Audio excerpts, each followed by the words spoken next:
Hi guys, in this video we'll quickly go through trend alignment. I will explain the use of multiple time frames to become more successful. So to break it down, the use of multiple time frames to analyze a stock for a low risk high reward potential trade is called trend alignment. So trend alignment is basically, once again, using multiple time frames such as the day, 4 hour, 30-minute, 5-minute chart to take a trade which makes sense with a high potential rate of return and a low potential rate of risk. I learned this concept from a book called Technical Analysis using multiple timeframes from a person called Brian Shannon. I highly recommend that book, one of the best books about trading out there. So when you are using multiple timeframes, you have to break the trend down into three main things. One is the primary trend.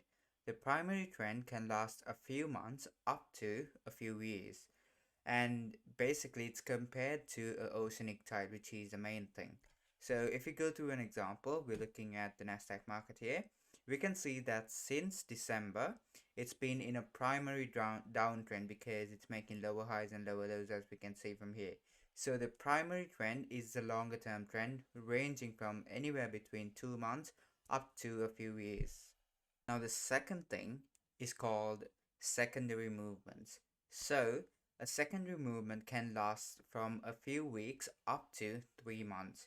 And if you look at the same example here, since September, which is a few months ago, it has sold off, but then it's kind of consolidating. It looks like it's in an accumulation phase at the moment. So that secondary trend is in a consolidation process at the moment for the Nasdaq market.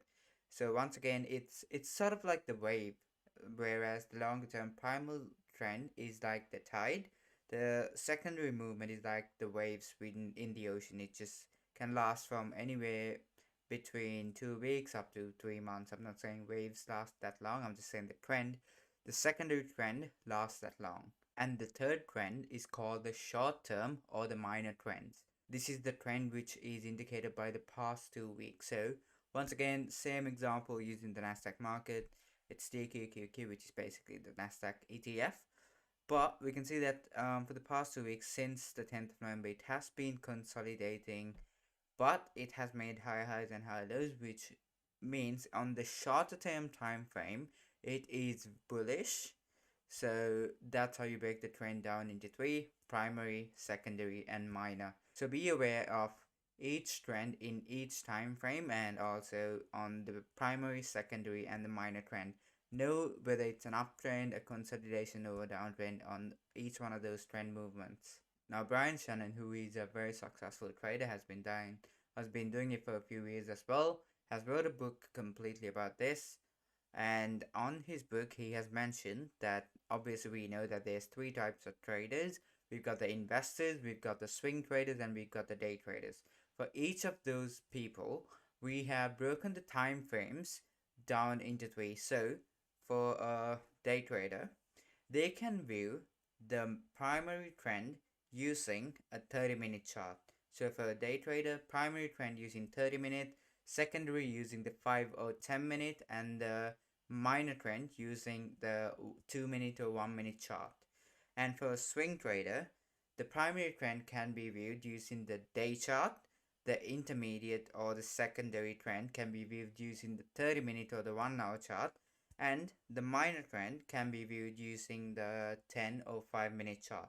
Whereas for an investor, it's completely different.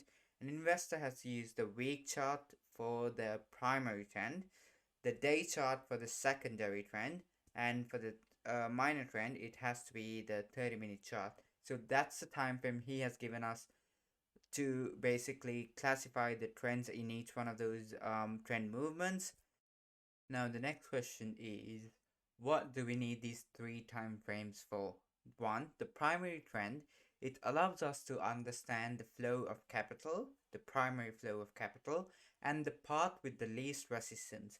So the primary trend should not be used as a timing tool, but it should be used as a reference to find the path with the least amount of resistance. So if we go to the day chart of the triple leverage ETF of Nasdaq, we can clearly see path with the least resistance is downward. So basically it has been setting off lower highs, lower lows, lower highs, lower lows. So that is used to identify the path with the least resistance, which is a downtrend in this scenario.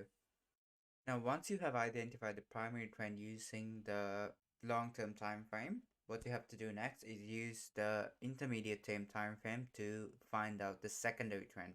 So, we use the secondary trend to identify levels of potential support and resistance and to find out where we can place a trade, put our stop losses and take profits. So in this scenario, I'm using the intermediate term time frame. I'm going long, but it's been in a primary round trend, making lower highs and lower lows. The only reason I went with the long is because it has been consolidating in the secondary time frame, which is the 1 hour. And as we can see from this area, it has been consolidating and it broke to a potential area of key resistance. So because it broke off of that key resistance, I tended to long this stock or the CDF. So the secondary time frame helps us to identify potential levels of support and resistance, places to put our stop losses and also take profits. So that's exactly what I have done here on the intermediate term time frame, which is the 1 hour. I could have used 30 minutes as well. If I'm showing that to you on the 30 minutes, here we go. I can use that to identify that this area is clearly a area of resistance, this area is clearly an area of support, and I can clearly see that here it has been consolidating and it has broken above that level of resistance. So in the intermediate term time frame, it shows me as a swing trader I should basically get in there. That's what the intermediate term time frame is used for. So as you can clearly see here, it has been consolidating at a resistance level and it has broken above.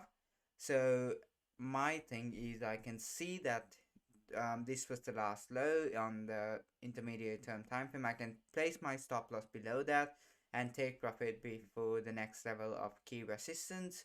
So that's what you use this intermediary or the secondary trend for, to identify levels to get in and get out, and also your risk and take profit levels. That's what you use the secondary time frame for.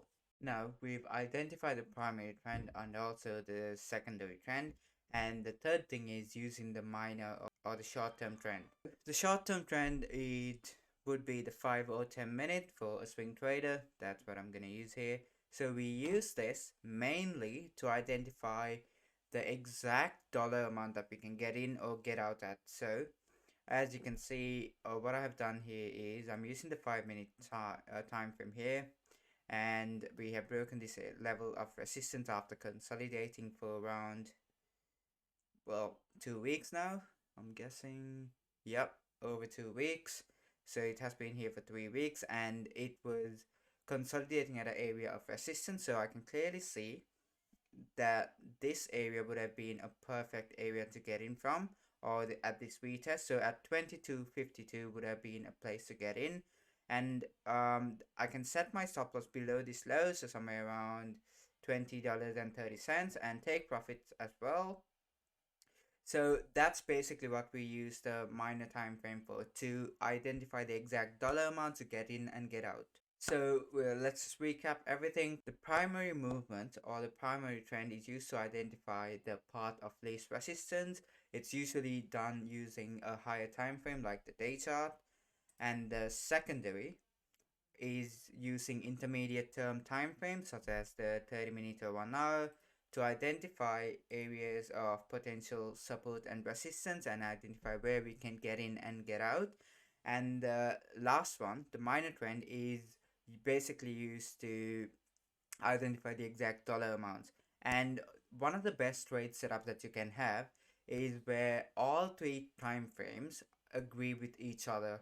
So the long term or the primary trend shows a downtrend, the secondary shows a downtrend, and the tertiary or the minor shows a downtrend as well. So if all 3 of these areas of if all 3 of these trends are matching, we can basically make more money. It's safer. So it's vital that using all 3 time frames is vital, because you can use that to your advantage. You can know when to get in, when to get out, where potential buyers or sellers are stepping in to reverse your trade, and it can help you be smart with your money. And some of the few rules that uh, Brian Shannon has put in place, the author of this book has put in place.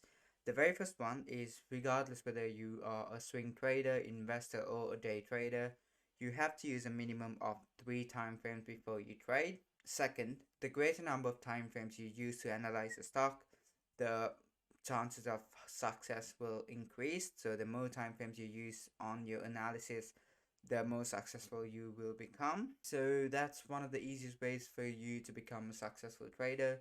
Identify the trend on all 3 time frames, the long, intermediary, and the short term as well, and know how to use each of these trends and know how to be profitable. So it's as simple as that. That's how you can use multiple strategies, multiple time frames to basically become a better and a more profitable trader.